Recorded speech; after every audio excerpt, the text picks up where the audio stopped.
all these Hutterites and Rudolph. You know about all these. Oh yeah, we used to be in communication with all of those people. Well, you know what? Somebody from the Bruderhof up in. Okay, great. Who was first to meet up with Spriggs? What was the occasion, and how were you drawn to him? Well, I was the first one to meet Gene Spriggs, and I did that by way of their restaurant that they opened in Chattanooga, Tennessee. And it was called the Yellow Deli, a name that was lifted from a restaurant, I believe in Jackson Hole, Wyoming. Yeah, Jackson Hole, Wyoming. And were you impressed with Gene Spriggs? What was he like in those early days? he's well, then as now, from what I hear, is still very charismatic. He's has a presence about him when he enters the room. I mean, people, you know, take note of him, and he's very athletic looking. He used to be a football player and a boxer, so he's had quite an athletic past, and he's always kept himself in good physical condition. Always looked younger than his years, and his younger wife added to that appearance of youthfulness also. And Mike, what your impressions? Were you? What was the religion that Gene Spriggs was preaching at that time, and was he absolutely sincere in that? Is he sincere in that, the beliefs? Well, at that time we believed he really was. Mm-hmm. The thing was, back then he was different.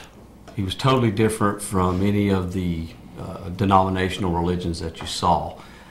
And that was one of the things that attracted you to him. He was wearing a sweater sitting around an old spool table that had leather put on top of it, and it was just real rustic. It was hippie-ish, which we were back then, and he seemed very sincere. So we were really attracted to it. Plus, his God forgave you. That's the way we felt. You were forgiven. And now? Well, now we see that it's very controlling. You know, he controls everything. Nothing happens in the community unless it comes directly from him. Even in Rutland, Vermont, where he doesn't live. Oh yeah. There, everybody's in total connection with him. From the apostolic workers in every area to the elders, it just kind of comes down the line. his control is in every community, in every place, everywhere where he has established a religious, quote-unquote, organization or I don't know what they call it these days, an expression of the body of Christ. That's what they were calling it when I was there. But his control is the one common denominator that marks every one of the communities. Well, that's interesting, because in the community they will tell you there are no leadership. There is no real one, certainly not one leader. Right. I used to say that too, and I was in the leadership for most of my time, most of my 15 years in the community. Did you believe it, Jim, at the time? Well, as I look at the time, I thought I believed that when I said it.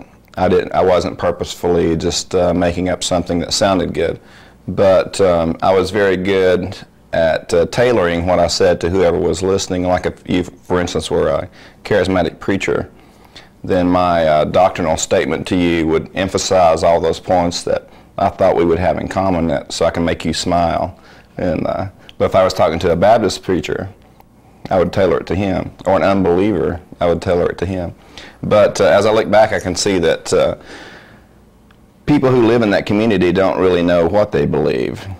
For instance, one of the things that was very prevalent and very people were making a very pointed effort to communicate to everyone in the Spriggs groups was that no one on the earth had a valid viewpoint on any subject except members of Spriggs's communities. And if I were to tell you that, hey Mary, what do you think? I think that I'm the only one in the world that has a valid viewpoint on any subject in the world. And you'd say, you're crazy. And so but they believe that. They believe that. And I believe that. I mean, I wasn't really aware of what I believed at the time. That's why I say that.